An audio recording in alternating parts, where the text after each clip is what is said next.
$200 million की ठगी, मतलब लगभग 1600 करोड़ रुपए। 1513 लोगों को चूना लगाया।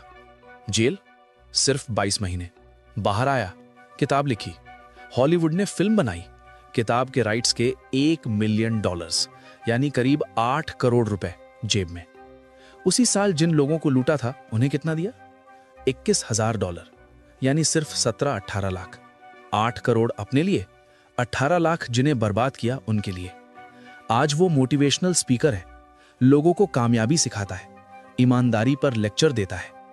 ये कहानी है जॉर्डन बेलफोर्ट की, या शायद ये कहानी है कि ये दुनिया असल में चलती कैसे है। अब आते हैं शुरुआत पर। 1962 में पैदा हुआ, ब्रॉन्क्स न्यूयॉर्क में। बाद में क्वींस के बेसाइड इलाके में पला पड़ा। माँ बाप दोनों अकाउंटेंट्स थे, मतलब पैसों का हिसाब किताब रखने वाले। मजेदार बात यह कि जिन माँ बाप का काम था पैसों का सही हिसाब रखना, उन्हीं के बेटे ने अमेरिका का सबसे बड़ा स्टॉक घोटाला कर डाला। बेसाइड एक साधारण इलाका था, सपने छोटे थे, लोग अपनी औकात में रहते थे, लेकिन जॉर्डन को औकात में रहना पसंद नहीं था। शुरू करते हैं उसके सबसे पहले बिजनेस आइडिया से, बर्फ वाला धंधा। जब वो 16-17 साल का था, तब बाकी लड़के लड़कियों के पीछे भाग रहे थे और जॉर्डन पैसों के पीछे भाग रहा था। उसका स्कूल खत्म हुआ, कॉलेज जाने से पहले गर्मियों की छुट्टी थी। जॉर्डन और उसके यार एलियट ने बीच पर बर्फ का गोला बेचना शुरू किया। इटालियन आइस बोलते हैं वहां। ग्राहक आता, 1 गोला दो। जॉर्डन बोलता, भाई 1 के पैसे में 2 ले लो, बस 3 दोस्तों को बताना कि यहां से लेना। ग्राहक सोचता, 1 के पैसे में 2 मिल रहा है, क्या जाता है। और जॉर्डन 1 ग्राहक से 3 नए ग्राहक बना लेता था। गर्मी खत्म होते तक दोनों ने मिलकर $20,000 कमा लिए। 1980 के $20,000 आज के हिसाब से 60-65 लाख रुपए होते हैं, बर्फ का गोला बेचकर। ज्यादातर लड़के इतने पैसे कभी नहीं कमा पाते। फिर जॉर्डन ने डेंटिस्ट बनने के लिए एडमिशन लिया, यूनिवर्सिटी ऑफ मैरीलैंड की डेंटल स्कूल। पहला दिन कॉलेज के डीन साहब खड़े हुए, बोले, the golden age of dentistry is over. If you are here to get rich, you are going to be solely disappointed. मतलब डेंटिस्ट बन के अमीर बनना है तो भूल जाओ, वो जमाना गया। जॉर्डन उठा, सिर हिलाया, बाहर निकल गया। पहला दिन ही उसका आखिरी दिन था। उसे दांत साफ करने का शौक नहीं था, उसे पैसे कमाने का शौक था, और ये वो रास्ता नहीं था। अब आते हैं उसके सेकंड बिजनेस आइडिया पर, द मीट बिजनेस। कॉलेज के बाद जॉर्डन ने घर घर जाकर मीट बेचना शुरू किया। डोर टू डोर, गाड़ी में मीट भरता और बेचता। काम चल निकला। उसकी स्टाइल क्या थी, वो कैसे बात करता था लोगों से? मैम, ये सबसे बढ़िया क्वालिटी का मीट है, USDA prime, flash frozen, hormone free, आपके लोकल कसाई से सस्ता। अब अगर मैडम बोले मैं मीट नहीं खाती, बहुत अच्छी बात, तो ये देखिए मछली बच्चों के दिमाग के लिए बहुत अच्छी है। गाड़ी में मीट भरता, गली गली घूमता, बेचता। महीने के $1 लाख की सेल्स होने लगी, बिक्री होने लगी। No trucks, no storage, no clue. लेकिन बिजनेस चलाना और चीजें बेचना 2 अलग बातें हैं। जॉर्डन बेचना तो जानता था, लेकिन उसे बिजनेस संभालना नहीं आता था। डिलीवरी लेट होने लगी, उधारी बढ़ गई, गर्मी में गाड़ी की पिछली सीट पर मीट सड़ने लगा, ग्राहक भड़कने लगे, सब बिखर गया। Business bankrupt. 25 साल की उम्र में जॉर्डन कंगाल हो गया, सब कुछ खत्म। लेकिन इस बर्बादी में उसे अपनी असली ताकत का पता चला। चीज क्या है, प्रोडक्ट क्या है, इससे फर्क नहीं पड़ता। मीट हो, बर्फ हो, कूड़ा हो या मिट्टी हो, अगर तुम्हारी जुबान चलती है तो कुछ भी बिक सकता है, कुछ भी। और बस एक सेल्समैन पैदा हो गया था। और यहां से एंट्री होती है वॉल स्ट्रीट की। जॉर्डन को बेहतर चीज नहीं चाहिए थी, बेहतर कमाई चाहिए थी। जॉर्डन ने एक स्टॉक ब्रोकरेज फर्म में एंट्री लेवल जॉब ली। उस फर्म का नाम था LF रॉथस्चाइल्ड। अंदर से बड़ी कंपनी, महंगे सूट और बाथरूम में कोकेन। ये 1980s का अमेरिका था। यहाँ जॉर्डन ने असली खेल देखा, असली दुनिया देखी। यहाँ उसने सीखा कि बाजार कैसे चलता है, दलाल कैसे बोलते हैं, शेयर मार्केट में लोग लॉजिक से नहीं लालच से पैसा लगाते हैं। उसने सीखा कि कैसे फोन पर बात करके किसी अनजान आदमी को ये यकीन दिलाया जाए कि वो अमीर बनने वाला है, और सबसे जरूरी कैसे बेचते हैं। लेकिन किस्मत को कुछ और मंजूर था। अक्टूबर 1987 में स्टॉक मार्केट क्रैश हो गया। Black Monday. एक ही दिन में बाजार 22.6% गिर गया। इतिहास का सबसे बड़ा क्रैश।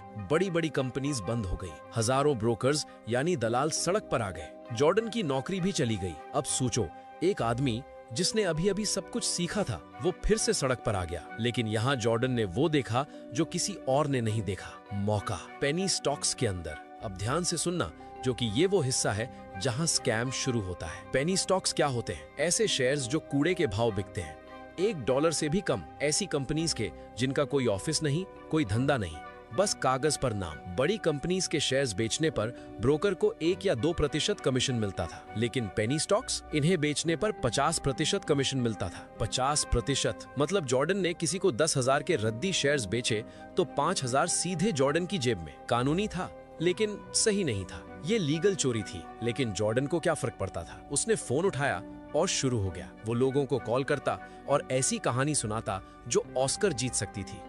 हेलो मिस्टर शर्मा, सुनिए, मैं वॉल स्ट्रीट से बोल रहा हूँ। मेरे पास एक ऐसी कंपनी की खबर है जो अगली एप्पल बनने वाली है। ये कंपनी अभी छोटी है, लेकिन इसके पास एक टेक्नोलॉजी है जो पूरी होम एंटरटेनमेंट इंडस्ट्री डिसरप्ट कर देगी। ग्राउंड फ्लोर अपॉर्चुनिटी है sir, pre IPO. Wall street की रेडार पर अभी आई नहीं, बिग गाइज को अभी पता भी नहीं, लेकिन जब पता चलेगा, बूम, धमाका। 10x return minimum. अभी $1 का शेयर है। 6 महीने में आप मुझे सिर्फ थैंक यू करने नहीं कॉल करोगे, आप बढ़िया बीच हाउस से कॉल करोगे। आज लगाओगे तो 6 महीने में पार्टी करोगे। बोलिए, 4,000 शेयर्स बुक कर दूं? मुझे कंपनी समझ नहीं आई। सर, कंपनी समझने की जरूरत नहीं है, मौका समझने की जरूरत है। समझदार लोग भीड़ से पहले चलते हैं। तो बताओ, आगे रहोगे या 1 साल बाद सोचोगे कि काश सुन लिया होता? बस $4,000 का सौदा एक कॉल में। इसको कहते हैं डकैती बिना बंदूक के। No rules, no regulators, no limits, बस कोल्ड कॉल्स और प्योर एड्रेनलिन। उसे राज्य मिल गया था, अब बस साम्राज्य बनाना था। अब आते हैं 1989 में। जॉर्डन अब अकेला नहीं था, डैनी पोरश आया। फिल्म में याद है जोना हिल वाला किरदार फर्नीचर की दुकान में नौकरी करता दिखाया था। वो सीन झूठा है। असल में डैनी उसी बिल्डिंग में रहता था जहां जॉर्डन रहता था। जॉर्डन की पहली बीवी डेनिस के जरिए मिले। और एक बात, डैनी जॉर्डन से 5 साल बड़ा था। फिल्म में जो छोटा मोटा लड़का दिखाया, असल में वो सीनियर था। हॉलीवुड को गुरु चेला की कहानी चाहिए थी, सच सुनाने में मजा नहीं था। डैनी शरीफ नहीं था, तेज तर्रार, शराबी, नशेड़ी, वॉल स्ट्रीट वाला नहीं था। कभी कभी लगता था इसी ग्रह का है भी या नहीं, लेकिन एक काम कर सकता था, सौदा पक्का करना।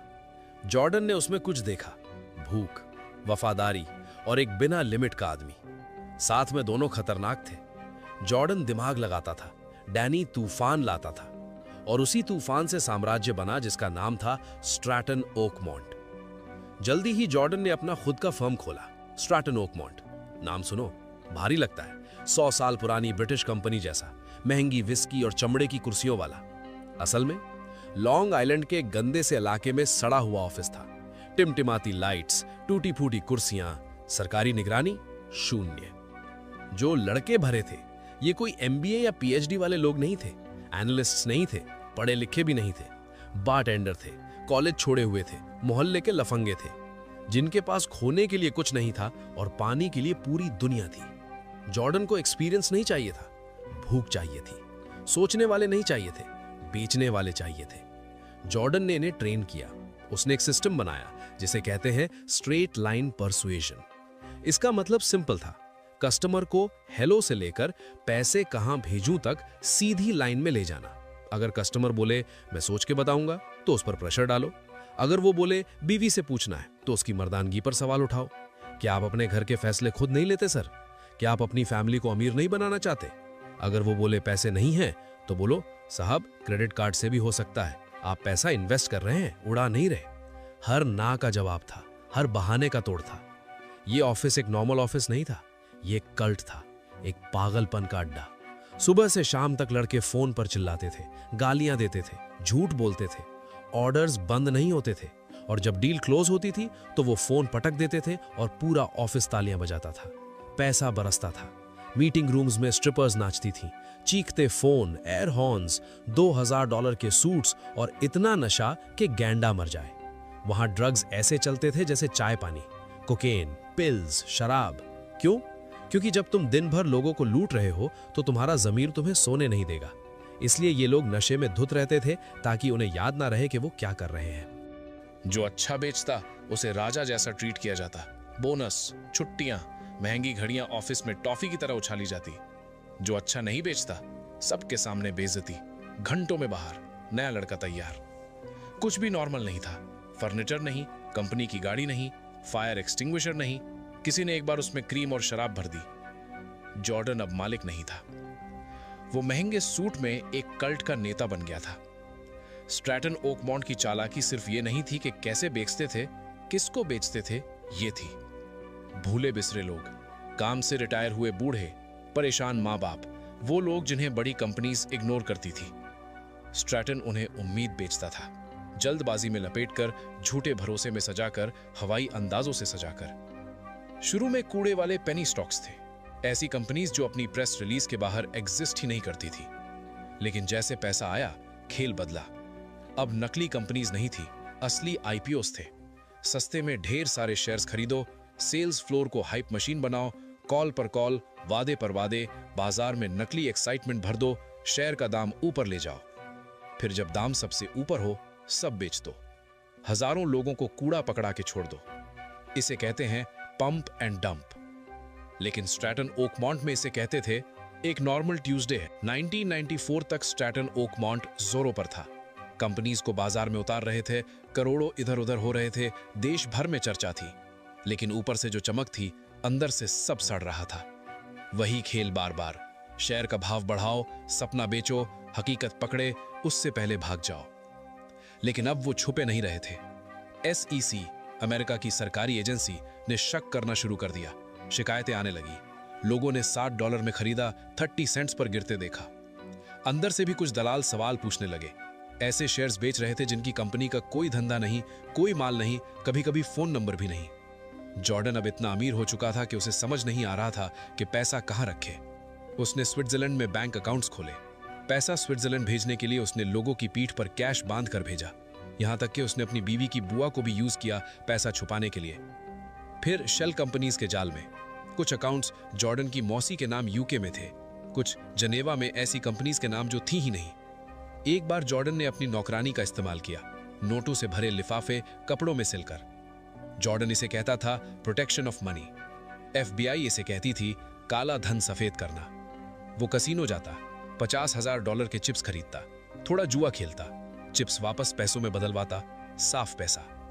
आर्ट गैलरीज में महंगी पेंटिंग्स खरीदता, नगद में बेच देता। काले को सफेद करने के सारे रास्ते। फर्म के अंदर हालात बदल रहे थे। नशा जो पहले इनाम था, अब जरूरत बन गया था। क्वालूट्स की गोलियां बोलना धीमा करती, कोकेन वापस तेज करती। लोग कॉल्स के बीच में बेहोश हो जाते। एक दलाल को सेल्स फ्लोर पर दौरा पड़ गया। कमीशन पर झगड़े होते, औरतों पर झगड़े होते, यहां बस यूं ही। कम से कम 2 लोगों को मारपीट के बाद बाहर निकालना पड़ा। और जॉर्डन, वो फर्म से भी तेजी से बिखर रहा था। बीवी से रिश्ता टूट रहा था। सोफे की गद्दियों में गोलियां मिलती, बाथरूम में सुइयां। एक बार उसने नशे में अपनी फरारी दीवार में घुसा दी। बगल की सीट पर कौन थी? उसकी 3 साल की बेटी। 1996 जॉर्डन अपने जहाज पर था, यॉट। इटली से सार्डिनिया जाना था। फिल्म में जहाज का नाम नाओमी दिखाया, मार्गोट रॉबी के किरदार के नाम पर। असल में नाम था नडीन, जॉर्डन की दूसरी बीवी नडीन के नाम पर। 167 फीट लंबा। कैप्टन ने कहा तूफान आ रहा है, मत जाओ। जॉर्डन नशे में था, शराब भी, गोलियां भी। पक्का था कि उसे कुछ नहीं हो सकता। निकल गया। समंदर के बीच में जहाज में पानी भरने लगा। जहाज पर थे जॉर्डन, बीवी, बेटी और करीब 16 करोड़ के गहने और नशा। इटालियन नेवी को हेलीकॉप्टर से बचाना पड़ा। जहाज डूब गया। कोको शैनल का 167 फुट जहाज। जॉर्डन बच गया। न्यूयॉर्क में दीवारें बंद हो रही थीं। अखबार वाले सूंघने लगे थे। पुराने नौकर बोलने लगे थे। लेकिन सबसे खतरनाक था ग्रेगरी कोलमैन, FBI का एजेंट, फाइनेंशियल क्राइम्स वाला। फिल्म में काइल चैंडलर ने इसी पर बेस्ड किरदार किया था। कोलमैन ने खतरे के झंडे नहीं देखे। उसे खून की गंध आई। धीरे धीरे जोड़ने लगा। स्ट्रैटन की फोन स्क्रिप्ट्स निकलवाई, बैंक के रिकॉर्ड्स मांगे, ऐसी प्रॉपर्टीज ढूंढी जो जॉर्डन की आमदनी से मेल नहीं खाती। देखा कि जॉर्डन $50,000 $50,000 करके पैटर्न में पैसा निकाल रहा था। कसिनोज में जा रहा था, आर्ट गैलरीज में जा रहा था, फिर गायब हो जाता था। कोलमैन को पता था इसका मतलब क्या है। जॉर्डन को आखिरकार पता चला।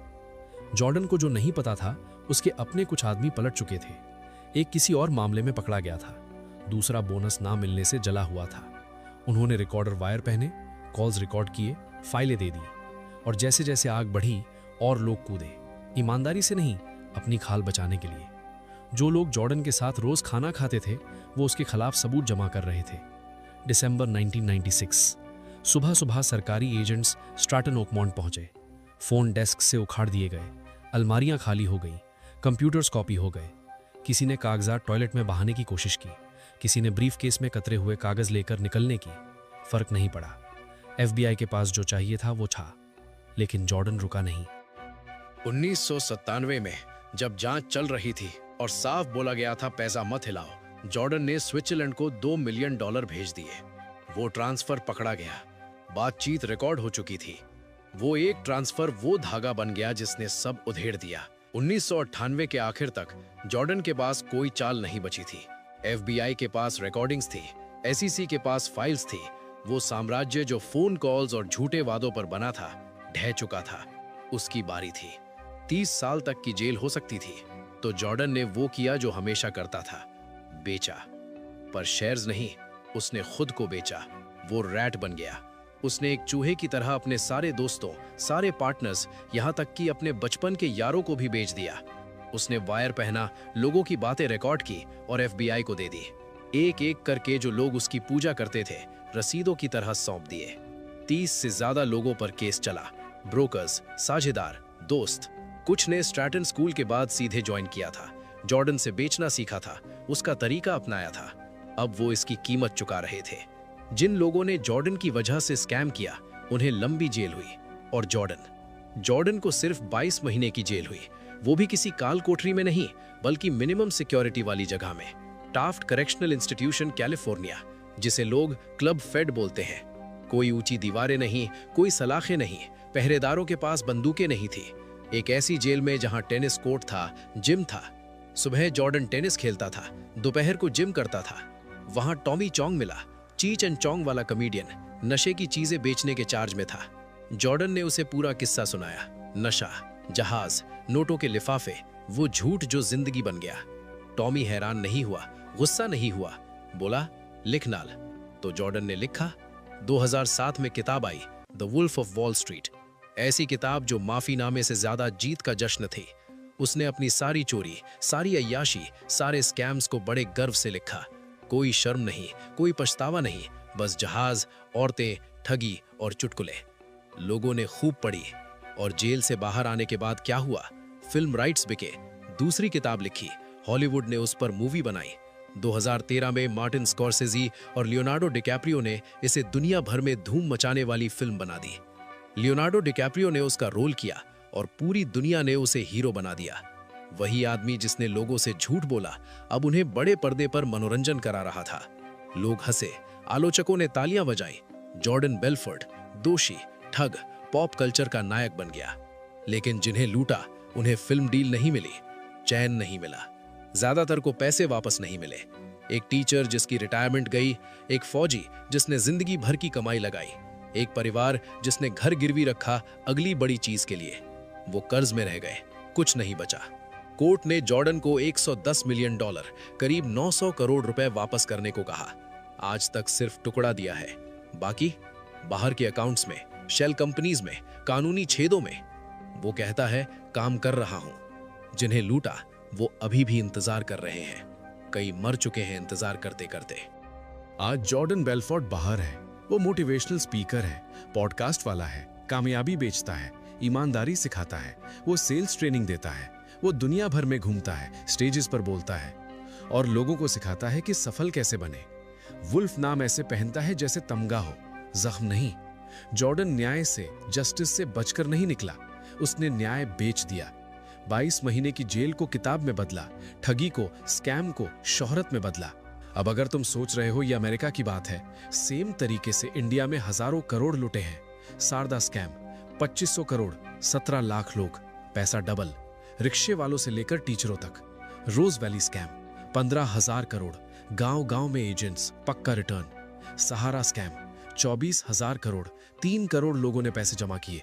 PACL, 50,000 करोड़ से ज्यादा, 5.5 करोड़ लोग। जमीन में पैसा लगाओ। सेम स्क्रिप्ट, सेम शिकार, सेम अंजाम। जॉर्डन अमेरिकन था, फॉर्मूला पूरी दुनिया का है। जॉर्डन 1990 में फोन करता था, आज वो तुम्हारे व्हाट्सएप में बैठा है। Stock tips groups, insider tip है, कल 50% ऊपर जाएगा। सेम फोन कॉल, बस जरिया बदला। टेलीग्राम वाले क्रिप्टो सिग्नल्स, अगला बिटकॉइन मिल गया, जल्दी करो। सेम जल्दबाजी, सेम दबाव। इंस्टाग्राम के ट्रेडिंग गुरु लिम्बोगिनी के सामने खड़े हैं, मेरा कोर्स लो, पक्का फायदा। अगर इतना फायदा है तो कोर्स क्यों बेच रहे, खुद क्यों नहीं कमा रहे? IPO ग्रे मार्केट वाले, छोटे IPOs में पंप बन डंप, एग्जैक्टली स्ट्रैटन वाला खेल। MLM स्कीम्स, ज्वाइन करो, 3 लोगों को लाओ, पैसिव इनकम। पिरामिड है, नीचे वाले हमेशा डूबते हैं। जॉर्डन बेलफोर्ट 1996 में बंद हुआ, सिस्टम आज भी चल रहा है, बस कपड़े बदले हैं। पहले सूट पहनते थे, अब हुडी। पहले फोन करते थे, अब DM। स्क्रिप्ट वही है। ये 6 बातें याद रखो, जिंदगी भर काम आएंगी। पक्का या गारंटी रिटर्न? पक्का कोई नहीं देता, शेयर मार्केट में नहीं, क्रिप्टो में नहीं, कहीं नहीं। बिना रिस्क वाला, हर जगह रिस्क है। जो बोले नहीं है वो तुम्हें बेवकूफ समझ रहा है। लिमिटेड टाइम, अभी नहीं तो कभी नहीं। डर पैदा कर रहा है, दबाव की चाल है। सिर्फ चुनिंदा लोगों को बता रहा हूं, तुम्हें खास फील करवा रहा है। इतना सीक्रेट है तो तुम्हें क्यों बता रहा? क्योंकि तुम अगले शिकार हो। मैंने खुद 10 गुना कमाया, देखो लाइफस्टाइल। सबूत मांगो, असली स्टेटमेंट्स मांगो। स्क्रीनशॉट्स फेक होते हैं, लाइफस्टाइल उधार की होती है। जॉर्डन बेलफोर्ट का पूरा करियर इन 6 लाइंस पर था। आज भी हजारों लोग यही लाइंस यूज कर रहे हैं। फोन से व्हाट्सएप हो गया, दलाल से इन्फ्लुएंसर हो गया। अब सवाल ये उठता है कि गलती किसकी है? जॉर्डन की? हाँ, वो स्कैमर था, लेकिन जिन्हें लूटा उन्होंने भी गलती की थी। किसने बोला था किसी अनजान की कॉल पर जिंदगी भर की कमाई लगा दो? पक्का रिटर्न सुनकर घंटी नहीं बजी। जॉर्डन ने लूटा, लेकिन उन्होंने आंखें बंद करके बटुआ खोल दिया। लालच दोनों तरफ था। हम एक ऐसी सोसाइटी में रहते हैं जहां अगर कोई गरीब चोरी करे तो उसे जेल होती है, और अगर कोई अमीर चोरी करे तो उस पे मूवी बनती है। हम जॉर्डन जैसे लोगों को इंस्टाग्राम पर फॉलो करते हैं, उनकी रील्स देखकर सोचते हैं, वाओ व्हाट अ लाइफ। हम भूल जाते हैं कि वो लाइफस्टाइल किसी की लाशों पर बनी है। मैं लालची था, जॉर्डन ने एक बार बोला, लेकिन बाकी सब भी तो है। शायद इसीलिए वो बच गया, क्योंकि दिल में हमने कभी नहीं चाहा कि उसे सजा मिले। हम उसकी जगह होना चाहते थे। तुम सिस्टम नहीं बदल सकते, तुम जॉर्डन्स को जेल नहीं भेज सकते, लेकिन एक काम कर सकते हो, उनका अगला शिकार मत बनो। जॉर्डन बेलफोर्ट की कहानी हमें यह नहीं सिखाती कि अमीर कैसे बनना है, यह हमें सिखाती है कि लालच इंसान को जानवर बना देता है। अगली बार जब तुम किसी वुल्फ को देखो तो याद रखना, वो शेर नहीं है, वो बस एक भेड़िया है, सिर्फ एक चोर है अच्छे कपड़ों में, और तुम उसका खाना मत बनो। बस इतना।